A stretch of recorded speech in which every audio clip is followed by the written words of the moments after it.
Hello दोस्तों, कैसे हो आप लोग। स्वागत है आपका हमारी एक नई वीडियो में। तो दोस्तों, आज की वीडियो की स्टार्टिंग मैं कर रहा हूँ सुबह के 9 बजे से। और दोस्तों, आज हमारे लिए बहुत ज़्यादा इमोशनल पल है, क्योंकि आज पापा का श्राद्ध है। तो दोस्तों, बहुत से लोग कमेंट करके ये पूछते हैं, पर्सनली डीएम भी करते हैं कि आपके पापा कहाँ हैं, आपके पापा वीडियोज़ में नहीं दिखते हैं। पूजा को बोलते हैं आपके ससुर जी कहाँ हैं। तो दोस्तों, आज आपको बता दूं, मेरे पापा इस दुनिया में नहीं हैं। मेरे पापा की डेथ हो गई थी 2007 में। और दोस्तों, जब पापा की डेथ हुई थी ना, उस समय मेरी एज थी 15 साल। और दोस्तों ना, मम्मी ने बड़ी मुश्किल से हम लोगों को पाला है। घर में 4 बच्चे छोटे छोटे, ऊपर से पति का साथ नहीं है। तो बड़ी मुश्किल से मम्मी ने हम लोगों को पाला। बहुत संघर्ष किया है मम्मी ने, और मम्मी का संघर्ष हम लोगों ने देखा है। उस समय थोड़ी बहुत अकल थी, तो मम्मी आज भी बहुत ज़्यादा संघर्ष करती है। तो दोस्तों, खुद पे प्राउड फील ये होता है ना, कभी हम लोगों ने मम्मी के खिलाफ़ कोई काम नहीं किया। तो दोस्तों, मेरी एज हो गई है 30 साल, तो आज भी ना मम्मी से बहुत डरता हूँ मैं कोई ऐसा काम नहीं करता हूँ कि मम्मी को उससे दुख पहुँचे। मैं कुछ भी करता हूँ तो पहले मम्मी से पूछता हूँ, मम्मी मैं ये कर रहा हूँ, मम्मी ये कर रहा हूँ, मम्मी ऐसा कर रहा हूँ। मम्मी ने अगर मना कर दिया तो मैं उस काम को नहीं करता हूँ। तो दोस्तों ना, हमको हमारे माँ बाप की इज़्ज़त करनी चाहिए, उनकी केयर करनी चाहिए, और कभी भी उनके खिलाफ़ नहीं जाना चाहिए।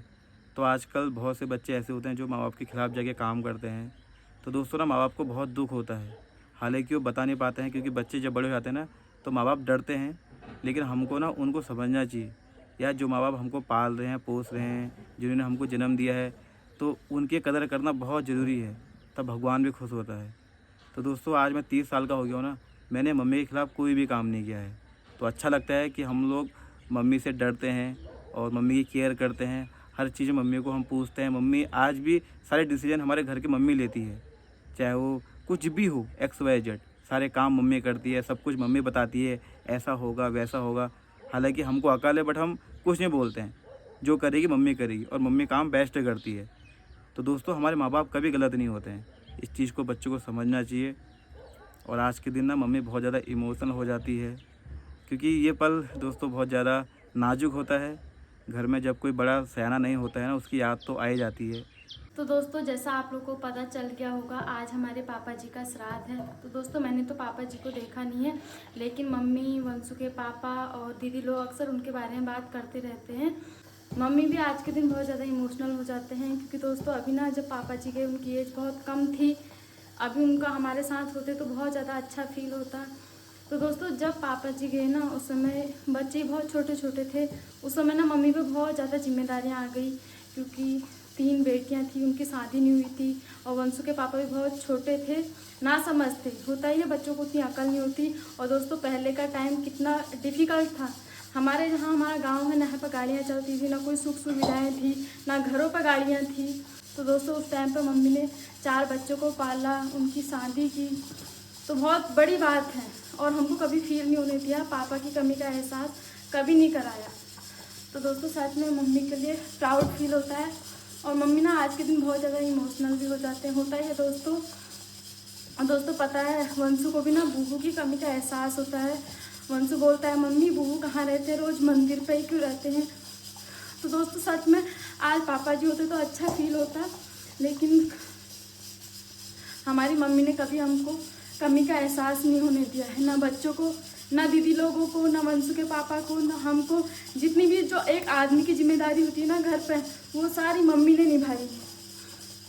तो दोस्तों, इस वजह से हम लोग चाहते हैं कि मम्मी हमारी हमेशा खुश रहे, हैप्पी रहे, क्योंकि मम्मी ने बहुत स्ट्रगल किया है अपनी लाइफ में, अभी तक कर रहे हैं। तो दोस्तों, पता है, अभी मम्मी के आंखों से आंसू आ गए, कोई बात नहीं। तो दोस्तों, ये रहे हमारे पापा जी। मम्मी टेंशन मत लो, सब सही होगा। अरे टेंशन इस बात की हो जाती है ना, ये बुढ़ापा अलग बात होती है। हाँ, वही तो, पापा बहुत छोटी एज में चले गए ना। तब मैं कितनी साल की थी? 32 साल की थी मैं। 32 साल के थे तुम? तो दोस्तों, 32 साल की एज से मम्मी पर जिम्मेदारियां पड़ गई हैं, बच्चों की शादी, विवाह, घर को संभालना। उस समय बहुत स्ट्रगल किया, अभी तक कर ही रहे हैं। तो कोई नहीं दोस्तों, भगवान ने देखा है मम्मी की मेहनत को, इसी वजह से मम्मी की मेहनत रंग लाई, और आज हम इस लायक बन पाए हैं कि मम्मी के लिए हम तो कुछ नहीं कर पाते, लेकिन खैर मम्मी को सहारा दे सकते हैं दोस्तों, सहारा ही है बहुत ज़्यादा। यही तो होता है कि बच्चों का अगर सहारा हो गया ना तो सही है। अगर बच्चों का भी सहारा नहीं हुआ तो माँ बाप टूट जाते हैं। एक तो वैसे ही टूटे होते हैं, और अगर बच्चों ने सहारा नहीं दिया तो फिर वैसे ही टूट जाते हैं। मम्मी टेंशन मत लो। तो दोस्तों हम ना मम्मी के साथ हमेशा हैं, हमेशा। मैं चाहती हूँ कि मम्मी को कोई दुख तकलीफ ना हो, क्योंकि मम्मी की जब तबीयत भी ख़राब रहती है ना, फिर भी मम्मी कभी रेस्ट नहीं करते, आराम नहीं करते, हम लोग को बताते नहीं हैं, खुद ही लगे रहते हैं। तो दोस्तों ये इस ऐसे में ना हमारा फ़र्ज बनता है मम्मी को समझने का। तो मम्मी टेंशन मत करो, सब सही होगा। अब तो हम बड़े हो गए हैं। तो दोस्तों अब तो जो भी है, वंशु के पापा भी बड़े हो गए, दीदी लोग बड़े हो गए हैं, फिर भी हम मम्मी लोगों को संभाल लेते हैं। लेकिन बचपन में ना मम्मी जब पापा गए तो मम्मी को संभालने वाला कोई नहीं था। मम्मी रोते भी थे, मम्मी को बहुत सारी परेशानियां भी हुई उस समय। कि मनो 12 साल का था। तो दोस्तों उस समय वंशु के पापा 12 साल के थे। पूरी जिम्मेदारी उठाई उसने, से पूरा काम किया जो होता है मरने के बाद, पूरा किया उसने। बारिश करी, पूरे साल भर की बारिश भी करी उसने। जबकि ये ना हमारे पंडित जी कह रहे थे तू बारिश नहीं कर पाएगा, लेकिन मनोज ने क्या कहा ना मैं कर पाऊंगा। लेकिन जबकि उससे छोटा बच्चा था वो, पूरी बारिश करी, जहाँ भी जाता था खाना भी नहीं खाता था, घर से ही खा के जाता था। तो दोस्तों पता वंशु के पापा ने भी ना बहुत स्ट्रगल किया है, क्योंकि छोटी एज में ना जहाँ पर पिता का प्यार मिलता है, बच्चों को पता भी नहीं चलती है जिम्मेदारियाँ परेशानियाँ क्या होती हैं। उस टाइम पे ना दीदी लोगों ने, वंशु के पापा ने बहुत ज़्यादा स्ट्रगल किया है।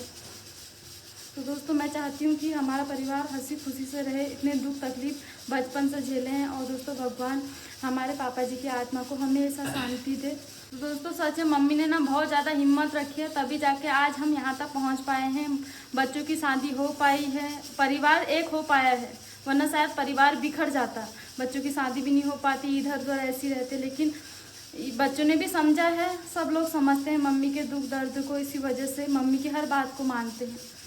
तो दोस्तों अभी ना हमारे घर पर पापा जी का श्राद्ध करने के लिए हमारे गुरुजी भी आ गए हैं। तो दोस्तों ये रहे गुरुजी, और अभी ना गुरुजी कर रहे हैं यहाँ पे श्राद्ध में जो चीज़ें यूज होती है, सामग्री, उनका काम। तो गुरुजी ठीक ठाक हो? बढ़िया बढ़िया। तो ये क्या बन रहे हैं अभी? पाते ही ना? ये पात्री बन रही है अभी, तो ये पंडित बन रहे हैं। अच्छा। और कुछ मोड़े हैं, कुसा की ज़रूरत होती है वो है। अब पात्री बनाऊंगा। ठीक है, बनाओ फिर आप। तो दोस्तों अभी जस्ट गुरुजी थोड़ी देर पहले ही पहुंच रहे हैं। तो अभी ना पहले सारी सामग्री इकट्ठा करनी होती है, उसके बाद से जो श्राद्ध होता है स्टार्ट होता है। और आजकल श्राद्ध लगे हुए हैं, तो बहुत जगह काम हो रखा है गुरुजी का। तो सबसे पहले गुरुजी के लिए चाय पानी की व्यवस्था करते हैं, उसके बाद से थोड़ी देर बाद श्राद्ध स्टार्ट होगा। उधर को हाथ जोड़ के कहते आगतम सुस्वागतम पितृभाव तुम्हारा स्वागत भाई। चमचर ब्राह्मण में पुनम कपिलाराने कार्तिक्याम ज्येष्ठ पुष्करे तत्परम पांडव से सौ विप्राणाम पाद सोदने चंदन अक्षर कपड़े में पितृभ्यो दायभ्यो स्वानम पितामहेभ्यो दायभ्यो स्वानम पितामहेभ्यो दायद्वान अक्षन्न पितरो निवेदन्त पितरो पित्रा सुसद्धम। तो दोस्तों अभी पापा जी का श्राद्ध भी हो गया है, और अब हम लोग कर रहे हैं दिन का लंच। तो आज लंच में क्या क्या बना है पापा जी के श्राद्ध में, भी बताती हूँ। तो दाल चावल पूरी रायता सब्जी और खीर भी बनी है, मैं खीर नहीं लेके आई हूँ। और इस साइड को वंशु के पापा भी खाने लग गए हैं। और दोस्तों पता ना खाना बहुत बढ़िया हो रहा है, और जब भी पापा का साथ आता है ना तो खाना बहुत बढ़िया बन जाता है, बहुत टेस्टी खाना बन जाता है, और खाना बहुत बढ़िया हो रहा है, मज़ा आ गया। और दोस्तों पता है अभी ना मैंने वंशु के पापा के हाथ से, मम्मी के हाथ से डांट भी खा ली, क्योंकि मेरी प्रेगनेंसी चल रही है। और मैंने ना सुबह से नहीं खाया, मैंने फ्रूट्स खाए थे 2 केले, खाना नहीं खाया, नाश्ता नहीं किया। क्योंकि और सालों ना जब पापा का श्राद्ध होता है मैं नहीं खाती हूँ, तो मुझे लगा इस साल भी नहीं खाना होगा। मम्मी बिजी थी अपने काम में, वंशु के पापा अपने काम में बिजी थे, और किसी को पता भी नहीं चला। तो अभी मैंने मम्मी से कहा मम्मी भूख लग गई, तो मम्मी ने मुझे बताया कि तूने तो नाश्ता करना चाहिए था, तूने नाश्ता क्यों नहीं किया। तो दोस्तों मतलब भूख बहुत तेज़ की लग गई मुझे, लेकिन कोई नहीं, हमने अपने बड़ों के लिए इतना तो सहना चाहिए। खीर ले आओ तुम्हारे लिए। हाँ बहुत है, खाओ फिर, ठीक है। तो दोस्तों अभी हम सभी लोगों ने खाना खा लिया है, और अब बारी है मम्मी की। तो मम्मी सबसे लास्ट में खाना खाते हैं। तो दोस्तों आज का खाना भी ना बहुत ज़्यादा टेस्टी हुआ था। तो इस साइड को बैठे हैं मम्मी। मम्मी आज का खाना बहुत टेस्टी हुआ था। हाँ टेस्टी होता ही है फिर। तो कहते हैं ना, कहावत है वो, जिसका मन साफ होता है उसके उस दिन का खाना भी अच्छा होता है। तो दिल के साफ थे, कोई छल नहीं, कोई कुछ नहीं, लेकिन अपने लिए थोड़ी गलत थे वो, लेकिन किसी के लिए उन्होंने ना बुरा किया है ना कुछ किया है। जितने भी किए हैं हेल्प ही की है। ये नहीं कि मेरे आदमी थे, मैं तारीफ कर रही हूँ, तारीफ वाली बात कुछ नहीं है, बहुत अच्छे दिल के थे। और तभी खाना भी ऑटोमेटिक, नहीं में कोई चखना नहीं है, कुछ नहीं, ऑटोमेटिक हर चीज़ ही अच्छा ही होता है। तो दोस्तों सच में खाना बहुत ज़्यादा टेस्टी बना था और आज का खाना ना पूरा मम्मी ने अकेले ही बनाया था। तो सच में पापा जी ना दिल के बहुत साफ थे, वो बहुत हेल्पफुल थे, उनके अंदर बहुत ज़्यादा दया भावना थी। तो मम्मी और मतलब गांव वाले ही बहुत ज़्यादा तारीफ़ करते हैं। जब मैं भी जाती हूँ ना कहीं तो कहते हैं तेरे ससुर जी तो बहुत अच्छे इंसान थे। किसी के घर भी अगर कुछ दुख तकलीफ होती थी ना, सबसे पहले पापा जी वहाँ पर पहुँच जाते थे और हेल्प करते थे जितनी उनसे हो पाती है। लेकिन दोस्तों पता है उन्होंने थोड़ा अपने शरीर का ध्यान नहीं दिया, इसी वजह से हमको थोड़ा बुरा लगता है कि वो हमारे साथ नहीं है। लेकिन मैं चाहती हूँ हाँ वो जहाँ भी रहें खुश रहें। बाकी अभी आज हमारे वंशु पलकू भी गए हैं स्कूल, तो अभी थोड़ी देर बाद वो आएंगे घर। मम्मी कुछ लाओ तुम्हारे लिए खीर ना वगैरह। तो बहुत है। हो गया? हाँ बहुत हो गया। तो दोस्तों बच्चों के बिना बिना घर में आप बहुत ज़्यादा सूना सूनापन लग रहा है। बच्चे होते ना अभी तो बहुत ज़्यादा चहल पहल करते, तो थोड़ी देर बाद बच्चे आ जाएंगे। और दोस्तों ये थी कुछ छोटी सी आज की वीडियो, पापा जी की बहुत ज़्यादा याद आ गई। तो दोस्तों इस वीडियो को भी यहीं पे एंड करती हूँ। और पता है दोस्तों अभी मैं वीडियो शूट कर रही हूँ ना, अभी तक वंशु के पापा यहीं पे बैठे थे चेयर में। जैसे ही मैंने अपना ब्लॉग स्टार्ट किया ना वो उठ के चले गए, क्योंकि वो बहुत ज़्यादा इमोशनल है। अगर मैं उनके सामने ये सब बातें बोलूँगी ना तो उनकी आंखों से आंसू आ जाएंगे। तो पता है जब भी मैं मतलब पापा की मम्मी की ऐसी इमोशनल बातें करती हूँ ना, उनकी आंखों में ऑटोमेटिकली आंसू आ जाते हैं। तो बहुत ज़्यादा इमोशनल है। कहते हैं लड़के इमोशनल नहीं होते, लेकिन वंशु के पापा भी उतने ही इमोशनल हैं।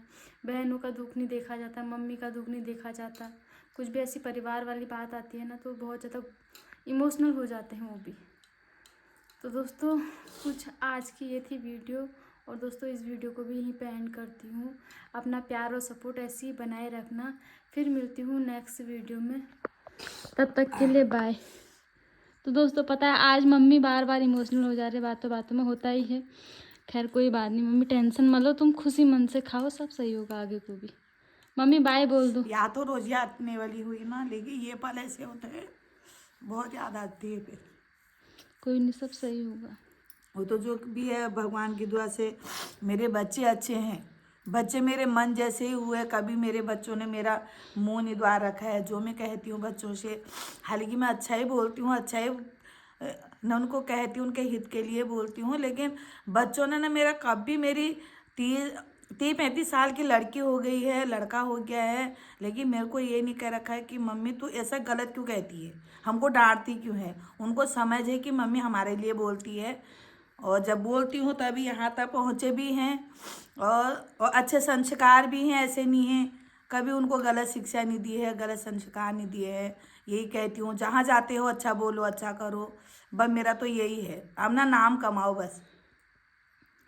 लेकिन कोई नहीं, हम लोग मम्मी के साथ है, जितनी मम्मी की हेल्प हो पाएगी हम लोग करेंगे, बाकी सहारा देने के लिए हैं पीछे से। और दोस्तों इस वीडियो को भी यहीं पे एंड करती हूँ। आप लोग अपना प्यार और सपोर्ट हम लोगों पे ऐसे ही बनाए रखना। फिर मिलती हूँ नेक्स्ट वीडियो में, तब तक के लिए बाय। जय देवभूमि उत्तराखंड।